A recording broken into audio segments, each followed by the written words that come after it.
Decir que vivimos tiempos complicados es casi, en este momento, continuar hablando de memes, ¿de acuerdo? Pero es así, es la realidad. Y no solamente vivimos tiempos complicados con relación a las enfermedades que nos rodean, las pandemias, las preocupaciones por la salud o por la economía, sino también lo que tiene que ver con la existencia, lo trascendente. Y de eso quisiera hablaros hoy. Quisiera que hiciésemos una reflexión sobre nuestra identidad. Pero antes de ello, si no os importa, quisiera, si os parece bien, dedicar, como tengo por costumbre, un tiempo a los niños. ¿Os parece? Venga. No sé si alguna vez, niños, habéis pensado o habéis leído o habéis visto algo sobre monstruos. Yo os quiero hablar hoy sobre algunos de ellos, pero no quiero que os asustéis, porque son monstruos que vamos a dominar y ya veréis cómo. Antes de comenzar, quiero deciros que la palabra monstruo es una palabra muy antigua que hacía referencia a una creencia que tenía mucha gente de que seres sobrenaturales o dioses, para mostrar su agrado o desagrado, enviaban ciertas señales. Esas señales que mostraban lo que ellos opinaban venían a veces en forma de monstruos.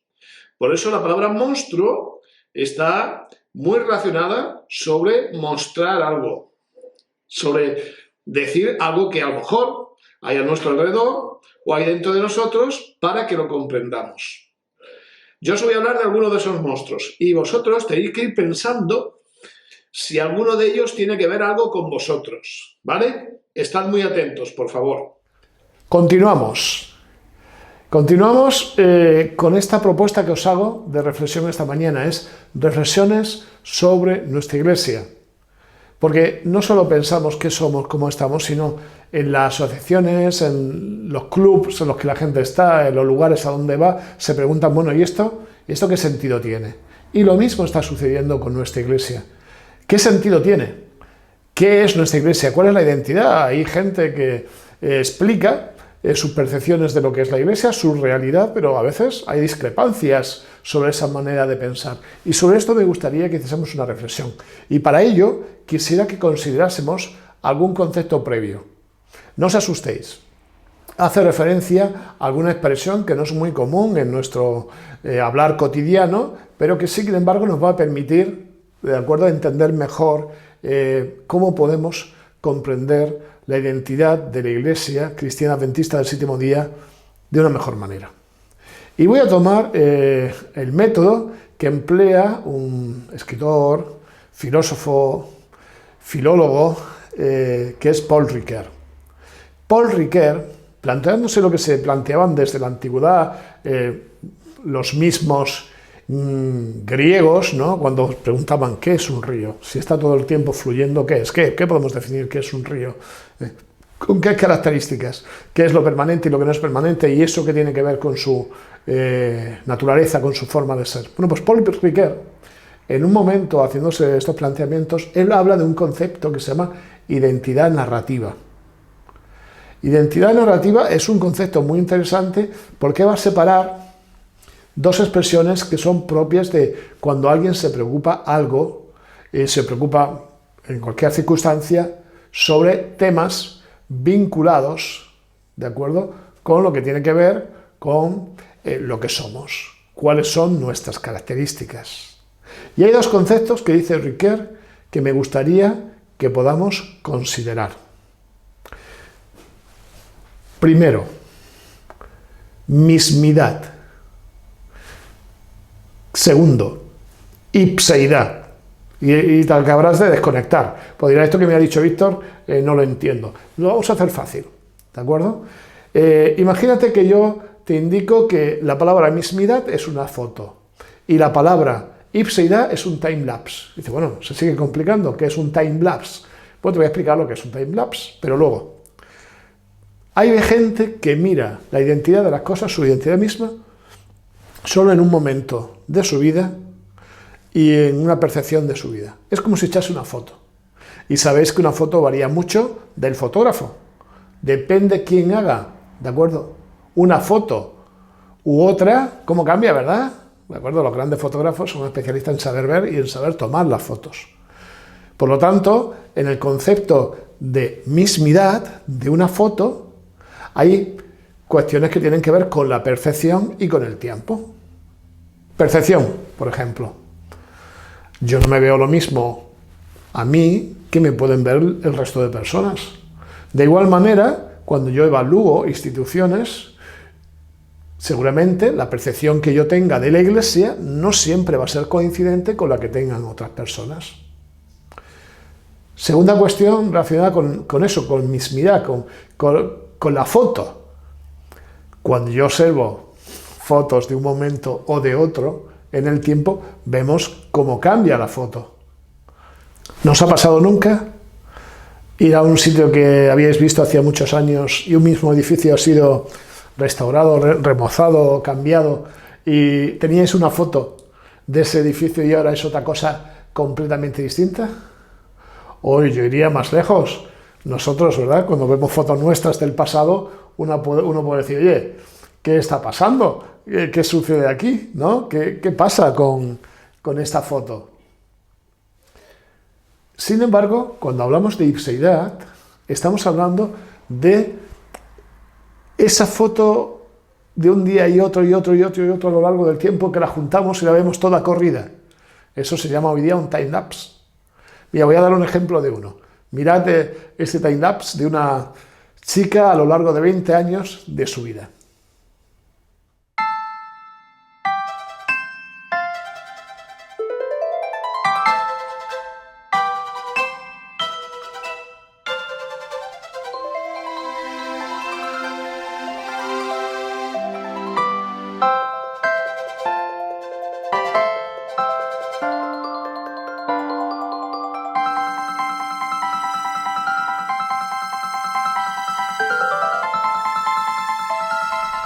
Qué interesante, ¿no?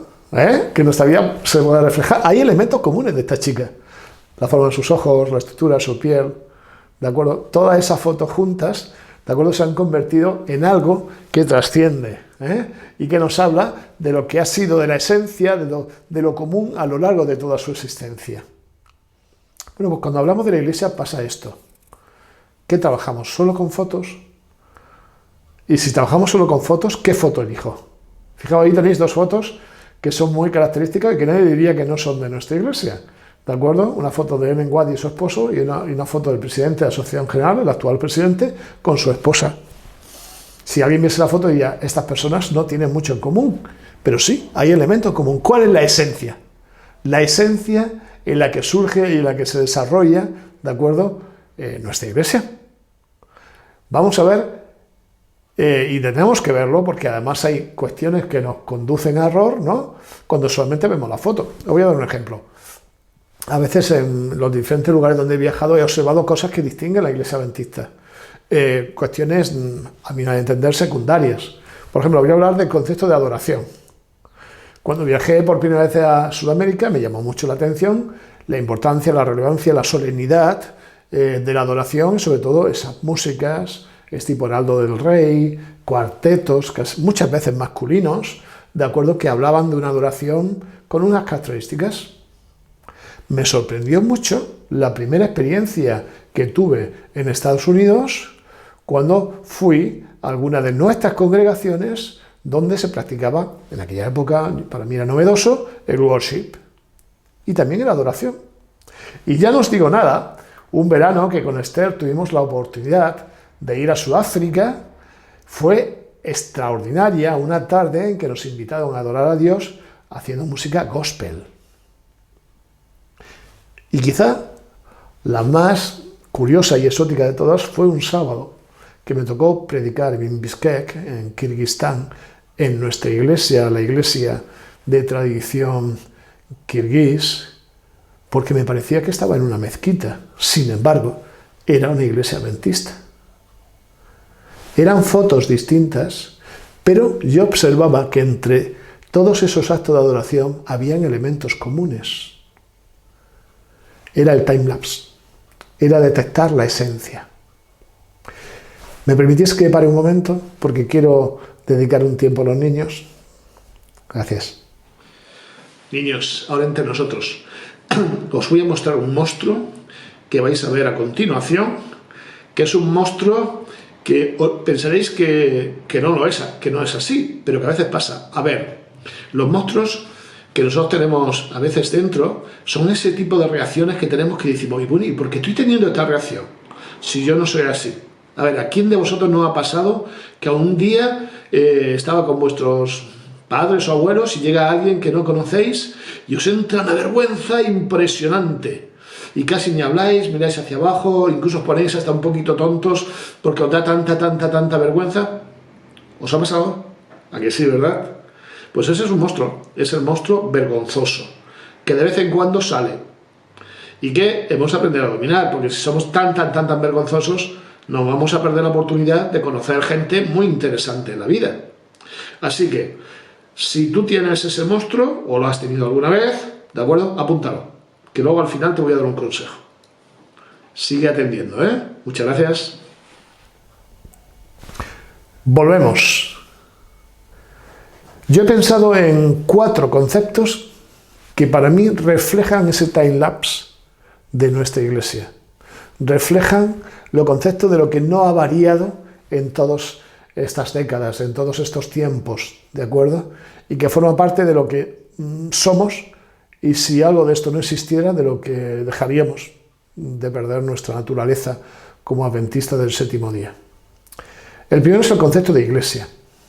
Y alguien puede estar pensando, bueno, pero al principio no queríamos llamarnos iglesia, éramos movimiento. Sí, quizá porque el concepto de la palabra iglesia se había desvirtuado y había que volver al concepto bíblico de la palabra iglesia. La palabra iglesia en la Biblia está representada por 2 términos en griego en el Nuevo Testamento, eclesia, y todo tipo de congregación en el Antiguo Testamento se llama kahal. Tienen al menos 2 elementos en común. Uno de esos 2 elementos es la congregación. Es llamar a un espacio público a gente de diversos lugares, condiciones, estatus, y en ese sentido, ¿de acuerdo? En ese lugar público, una plaza normalmente, ¿de acuerdo? Se reúnen por alguna circunstancia extraordinaria. Imaginaos la Media, por ejemplo, ¿no? Tocaban las campanas de las iglesias, iban a las plazas, porque, por ejemplo, cuando había un incendio, la gente se reunía, veía qué casa se había incendiado, tomaban sus baldes de agua e iban y ayudaban al proceso.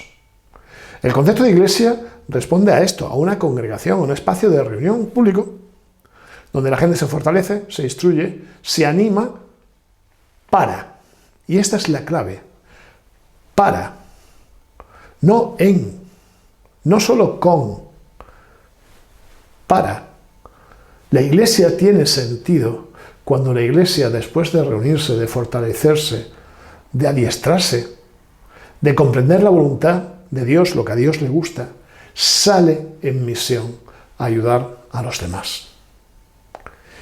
Y ese concepto tiene que estar incorporado, y ha estado incorporado a lo largo de la historia de nuestra iglesia. Nosotros nos reuníamos en movimiento, nos reuníamos para extendernos, para la misión.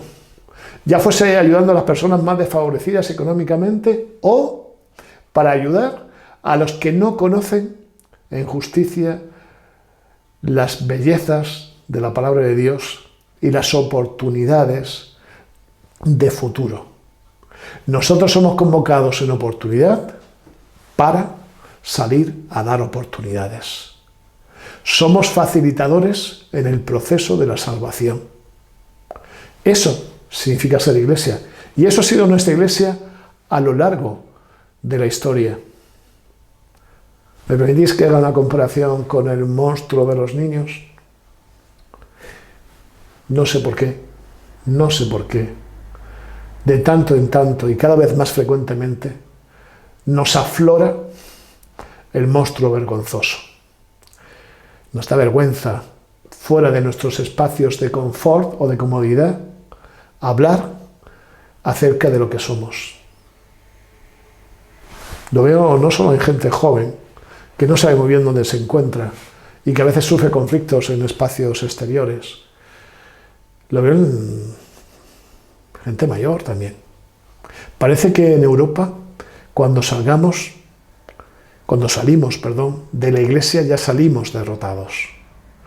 Como que ese monstruo vergonzoso nos posee y no siempre tenemos la entereza de decir no, hasta aquí. Pensadlo, porque si nosotros no predicamos y no contamos a los demás para lo que hemos sido convocados, ¿quién lo va a hacer? ¿Me permitís que le hable a los niños de otro monstruo? Gracias. A ver, ¿no os ha pasado alguna vez que os habéis levantado como muy enfadados y no sabéis por qué? O que estáis, por lo que sea, contrariados porque no os han comprado algo, o no habéis jugado lo suficiente a los videojuegos, por cierto, algo que hay que moderar porque eso afecta a tu cerebro y tu carácter, y os ponéis de un genio intratable, os volvéis gruñones y sale de golpe vuestro monstruo gruñón de dentro. ¿Os ha pasado? No me digas que no te ha pasado. ¿No te ha pasado? Hay que ser sincero. A mí me ha pasado. Incluso a veces me pasa. ¿Qué hacemos cuando tenemos el monstruo gruñón? Pues darnos cuenta de que está fuera el monstruo gruñón. Y hay que hacer lo posible porque no se manifieste, no se muestre. Si alguna vez te ha salido el monstruo gruñón, por favor, márcalo. Que luego al final te daré un secreto para controlarlo. Gracias. Sigue atento.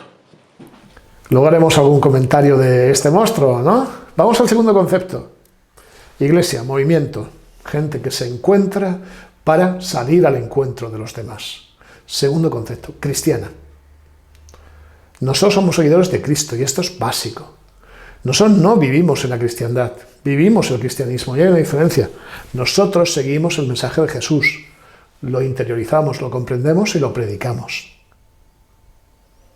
No estamos en una sociedad con fórmulas, estereotipos y cultura cristiana simplemente. Nosotros vivimos el mensaje de Jesús.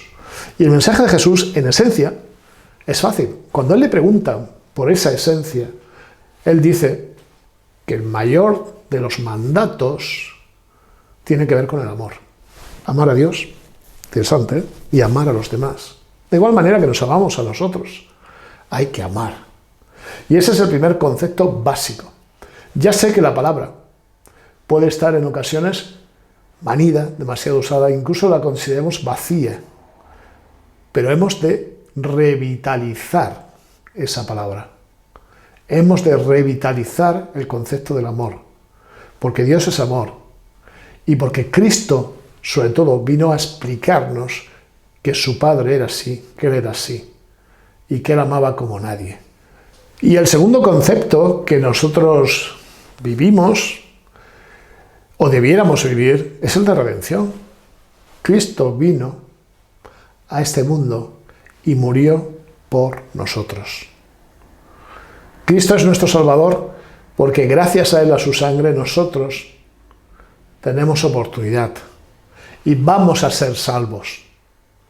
Y esto es algo que marca nuestra existencia. Esto no es un mero discurso, esto no es narrativa vacía, esto es muy relevante. Mucho. Tanto que tiene que modificar nuestras vidas. Y ahí vuelvo a comentaros un poco lo que decía a los niños. Monstruo gruñón. Muchos de los problemas que tenemos entre nosotros es porque de vez en cuando sale ese monstruo gruñón, egoístón, con complejos, con ganas a veces de controlar más de lo que debemos de controlar. Y nos sale el monstruo gruñón. ¿Sabéis? No puede ser. Eso no tiene que ir con nuestra naturaleza. Es el hombre viejo. Porque en Cristo nuestra relación es en afecto, en cariño, en amor. Porque nuestra relación es una relación que agradece ser salvos y vive esa gracia con sus hermanos y con la gente que le rodea. No podemos manifestarnos, que salga nuestro monstruo como señal de que no lo hemos entendido, de que lo que vivimos no es el amor, de que hay un gruñón por ahí dando vueltas. ¿Me permitís que vuelva a referirme a los niños? Gracias. Chavalillos, voy a hablaros de otro monstruo que estoy seguro que alguna vez os ha salido. Es el monstruo miedica. Miedica porque es cuando te entra mucho miedo por alguna cosa.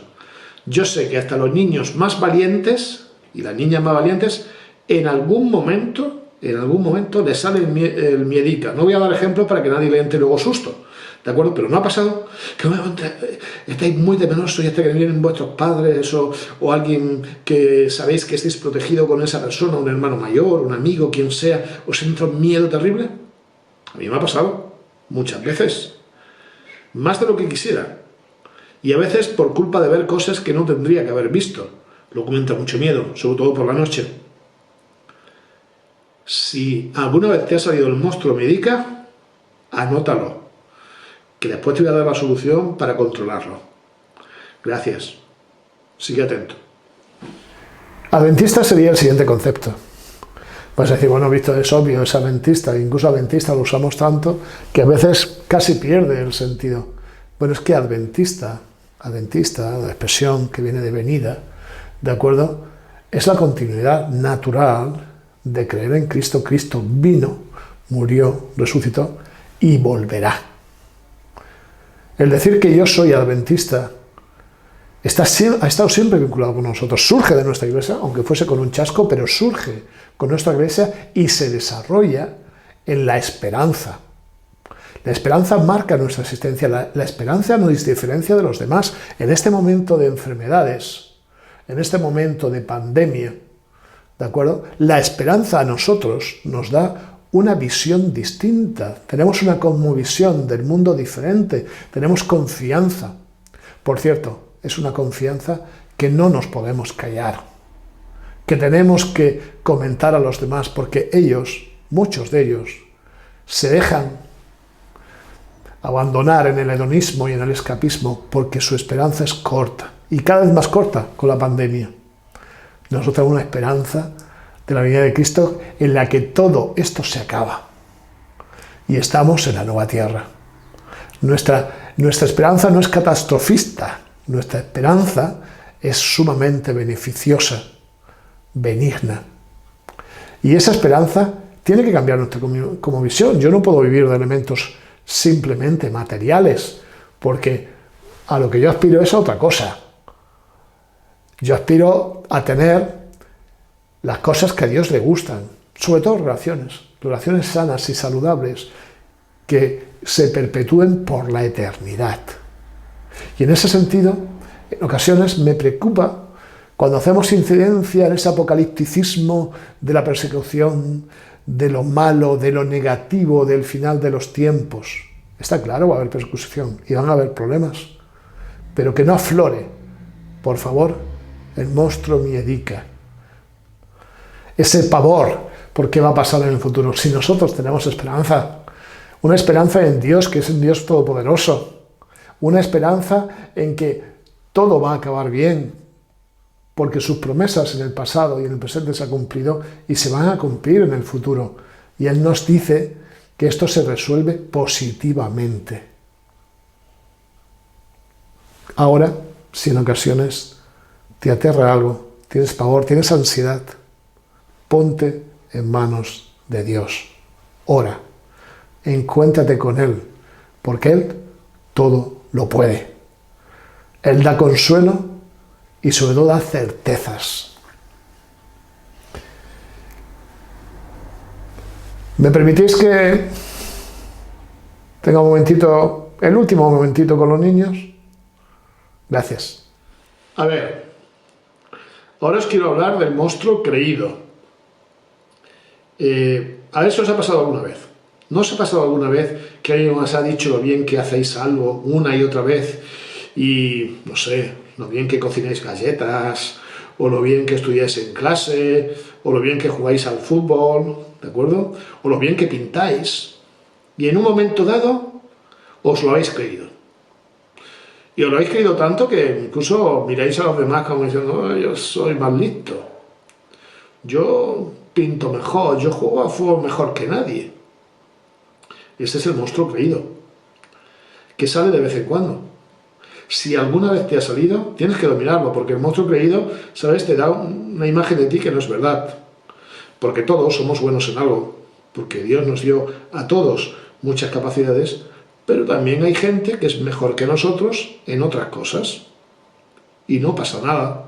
Y eso es bueno, porque juntos podemos hacer más cosas juntando nuestras capacidades.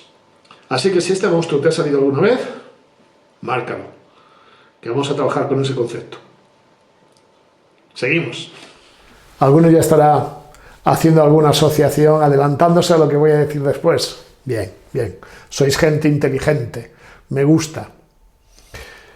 El último concepto es del séptimo día.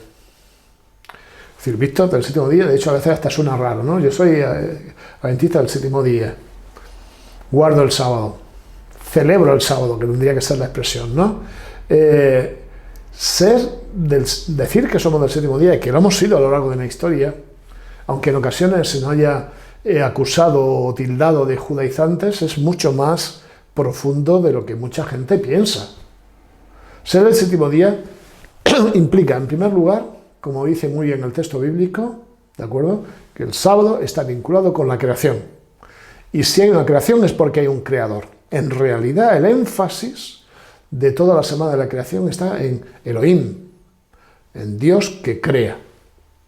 Que yo sea del séptimo día quiere decir que tengo claro que creo que Dios ha creado el universo. Y eso cambia muchas cosas, aunque a veces no sea popular.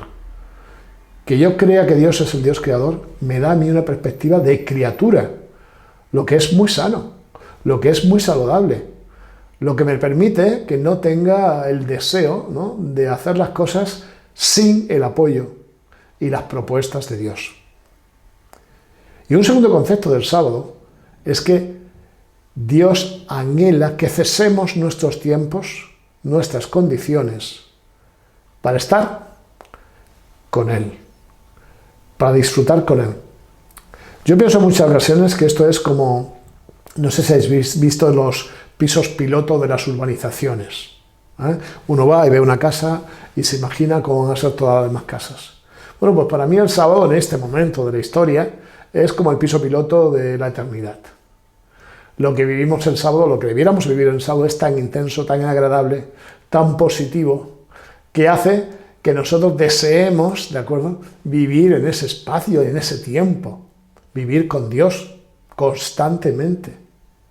Ojalá ese momento de encuentro que nosotros mantenemos y celebramos cada 7 días se fuese expandiendo, con un bonus, como si fuese un juego, un videojuego, se fuese expandiendo con más tiempo, lunes, martes, miércoles, jueves, viernes, hasta llegar de nuevo al sábado, en una experiencia con Dios, en un momento de encuentro. Esos encuentros nos fortalecen y hacen que nuestra identidad se mantenga constante. ¿Qué sucede a veces? No sé por qué razón, la gente que guardamos el sábado en distintas denominaciones tenemos tendencia a creérnoslo, a creer que somos más que otros, cosa que no es cierta, todos son hijos de Dios, todas las personas, todas las religiones, todas las denominaciones. En realidad, el que yo observe el sábado no es lo relevante. Lo relevante es que Dios se encuentra conmigo, abre sus brazos y le comprendo mejor, con mis hermanos, con mis amigos, en la naturaleza, en sábado. Si yo entiendo que Dios es Dios creador, ¿de qué me lo creo? Ya lo decía Apocalipsis sobre el laodicense, ¿no?, que pensamos que somos ricos y estamos bien vestidos y tal, y nada de eso, pobres y desnudos. Pero si yo soy criatura, si yo entiendo las cosas, ¿qué me creo? Yo creo en Dios. Él es quien cambia las cosas. Un momentito para hablar con los niños. Gracias. A ver, hemos hablado de monstruos. ¿Habéis anotado cuáles son los vuestros? Y estáis pensando, bueno, a ver, Víctor, estoy esperando que me digas cómo pasa para poder solucionarlos. Pues mirad, la clave de dominar nuestros monstruos se llama Cristo, se llama Jesús. Porque Jesús nos da las herramientas para que podamos dominarlos. ¿Sí? ¿Cómo? Pues mira, nos va a dar las herramientas para que seamos personas menos vergonzosas. Porque sabemos que con Él, como tenemos su apoyo, y Él nos ayuda a comunicarnos con los demás, Él nos va a ayudar a entender que los demás son personas que también tienen necesidades. Entonces, si tú te pones en manos de Jesús, por ejemplo, vas a ser amable. Con Jesús, como Él nos dice que tenemos que tratar bien a la gente y que no podemos portarnos mal, vamos a dejar de ser gruñones. Un día se te escapará, pero diga, que Jesús dice que yo tengo que ser una persona que trate bien a la gente, que no puedo ser tan caprichoso o caprichosa o tan gruñón. Con Jesús no tenemos miedo de nada, porque Él nos cuida. Si Él es el que controla el universo, ¿no va a poder ayudarnos cuando tenemos problemas? Por supuesto que sí, aunque la gente diga que no. Él nos ayuda. Claro, que Él es Dios y nos ayuda de formas que no siempre entendemos. A veces sí, pero otras veces no. Pero Él nos ayuda, no tienes que tener miedo. ¿Sabes? Cuando Satanás se entera que Jesús está con nosotros, se aleja, porque sabe que es más poderoso. Y por último, cuando yo hablo con Jesús, me doy cuenta que es tan bueno, tan grande y sabe tanto, que no puedo ser un creído. Además, Jesús me enseña que todos los demás tienen cosas buenas y pueden hacer cosas muy bien. Y todo lo que yo aprendo es a tratarlos, queriéndolos, como si fuesen mis verdaderos amigos, casi como si fueran mis hermanos. Por eso en la iglesia nos llamamos hermanos, ¿sí? Porque no somos creídos, somos humildes e intentamos vivir juntos aportando lo mejor que podemos dar cada uno. Qué chulo, ¿verdad? Pues todo esto y mucho más puedes aprender leyendo la Biblia, o yendo a la iglesia, o escuchando desde internet sermones o actividades que tienen que ver con vosotros, con los niños. Así que mira tu monstruo, táchalo y di, a partir de ahora no me va a controlar porque yo confío en Jesús. Ahora que estamos así, aquí a solas, y que ya los niños tienen parte del mensaje, quiero daros un testimonio de mi vida. ¿Me permitís que por un momento os muestre algo íntimo? Vamos a usar la magia de la filmación. Bueno, ¿me permitís que haya hecho este cambio? Es como, estoy más cómodo, es como mi ropa de estar por casa, ¿de acuerdo? Como que os quiero hablar de forma testimonial de algo íntimo, de mi experiencia. Todos tenemos nuestros monstruos, y hay dos, ¿de acuerdo?, que de vez en cuando afloran, y que ha habido momentos en mi vida en que no sé si he sabido gestionar bien. Otras veces creo que sí. Uno de ellos es el monstruo gruñón y el otro de ellos es el monstruo creído. ¿Por qué? No sé.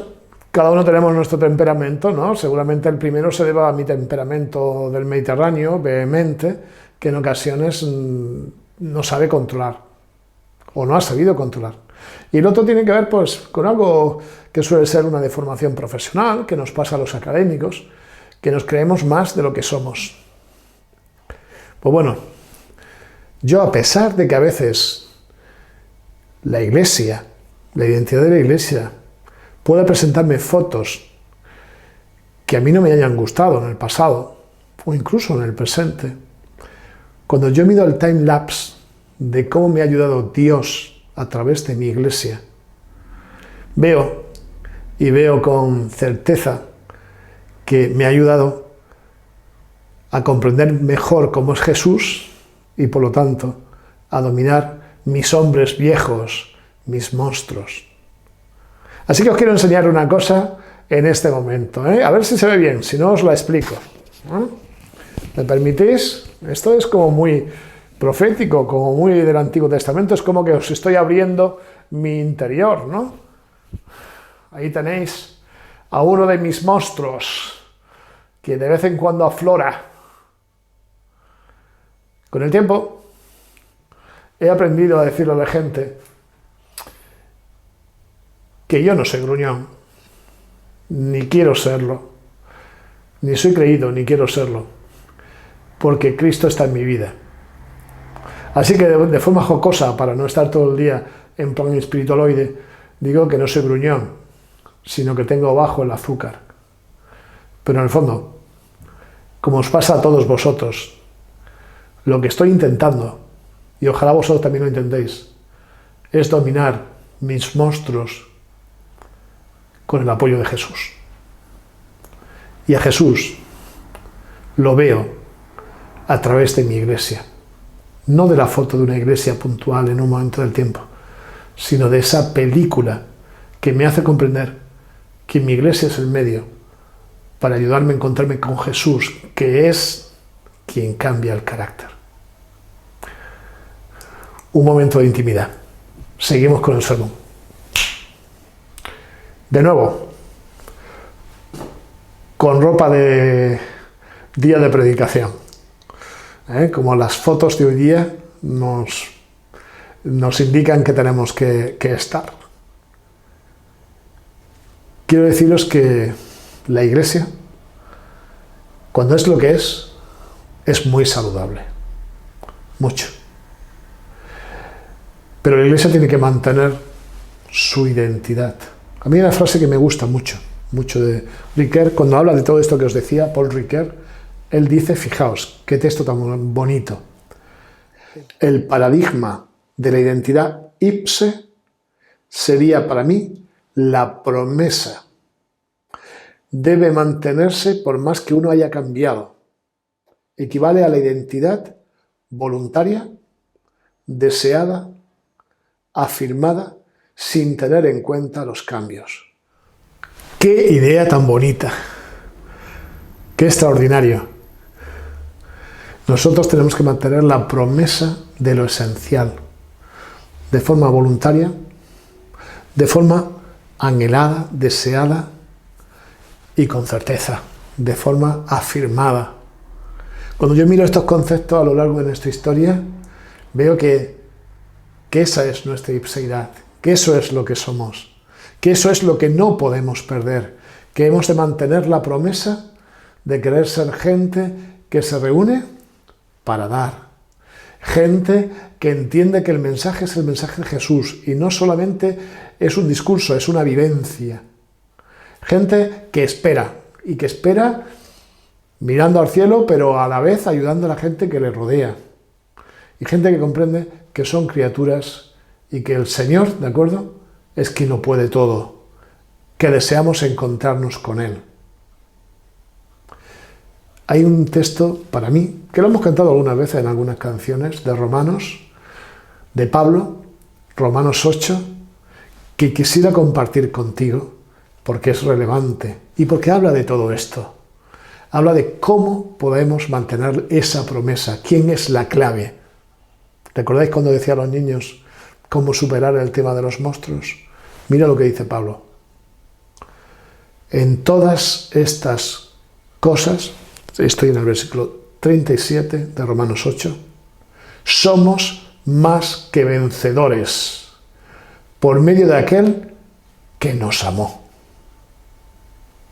Por lo cual, estoy seguro que ni la muerte, ni la vida, ni ángeles, ni principados, ni potestades, ni lo presente, ni lo futuro, ni lo alto, ni lo profundo, ni ninguna otra cosa creada nos podrá separar del amor de Dios que es, y ahí está la clave, en Cristo Jesús, Señor nuestro.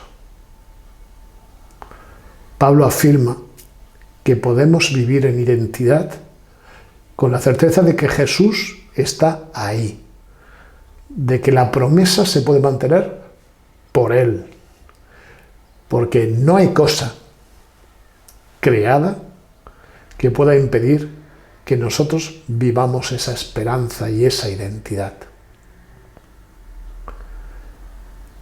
Yo quisiera orar por vosotros. Yo quisiera orar para que el Señor nos dé la capacidad de seguir siendo lo que tenemos que ser. Oremos. Señor y Padre nuestro, muchas gracias por este momento. Muchas gracias porque tú permites que comprendamos aquello que nos hace ser lo que somos. Gracias porque nos llamaste para tener la oportunidad de trasladar tu mensaje a los demás. Gracias porque tu Hijo Jesús nos mostró cuán grande es el amor que tienes por nosotros y con su muerte nos hizo merecedores de la gracia, porque abrazándonos a ella podemos ser salvos. Gracias por tu Hijo. Gracias porque no vino solo una vez y no volverá. Y tenemos una esperanza que es certeza y que lo cambia todo. Y porque de tanto en tanto te reúnes con nosotros para que sepamos qué grande eres, qué bueno eres y cuánto nos gusta estar a tu lado y en tu presencia. Y deseamos que esta identidad se mantenga por la eternidad y que la nueva tierra sigamos disfrutando de ti en todos tus aspectos, de tu Hijo y de la relación que tenemos los unos con los otros. Gracias porque nos has permitido tener esta fe. Gracias por tu Hijo Jesús, en quien pedimos todo. Amén. Muchas gracias.